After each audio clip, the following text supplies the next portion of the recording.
आपका कंसेप्ट बड़ा क्लियर है डॉक्टर साहब। इसी विश्वास से मेरा एक प्रश्न है जी। नीट पेपर लीक में जो नुकसान हुआ, अगर मेरी जानकारी सही है, जो मैंने पढ़ा या जो मैंने नेट पे देखा, अब तक 4 बच्चों की सुसाइड की खबर रिपोर्ट हुई है, जिसमें से दिल्ली की एक बच्ची शायद 20 साल की थी जी। लखनऊ का एक बच्चा 21 साल का था, एक कोई 22 साल का और एक कोई 17 साल की। जी।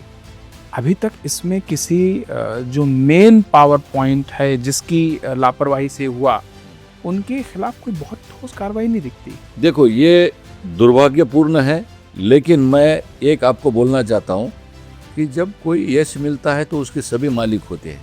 अपयश का कोई मालिक नहीं रहता है, हार का कोई मालिक नहीं रहता, जीत वालों के पीछे रहते हैं। हार अनाथ होती है, मैं मानता हूँ। तो मुझे ये बताना है कि अभी 21 तारीख है, 21 तारीख को हमारे एनटीए के लोग, एनएमसी के लोगों के ऊपर कितना प्रेशर होगा।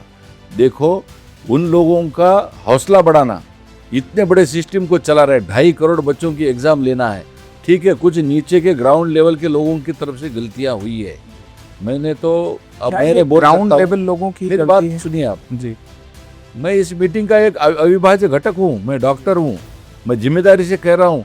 सरकार ने इसमें तत्परता दिखाई, सरकार ने इस नीट परीक्षा को रद्द किया, सरकार ने सीबीआई की जांच की, ये घटना की गलती हुई है मंत्री जी ने कबूल की, और इसके बाद हमारी मीटिंगें पे मीटिंगें हो रही है। जी जी। एनटीए को भी बताया गया है, बहुत सारे विषय में एनएमसी एनटीओ का एक दूसरे का कोऑर्डिनेशन बढ़ रहा है। आपने जिन बेटियों का जो एहसास किया, उनके दुख के साथ मैं हूँ, क्योंकि उनको पूरी तरह से देखो मुआवजा देने से तो वापस नहीं आएंगी, नहीं है। लेकिन ये देश का बड़ा नुकसान हुआ है।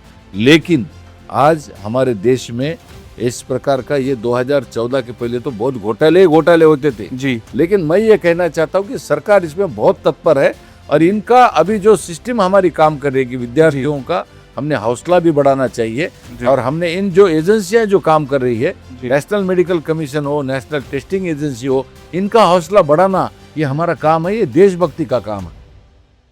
May it please my lords, in association with Voice of Hindustan, presents The Legends,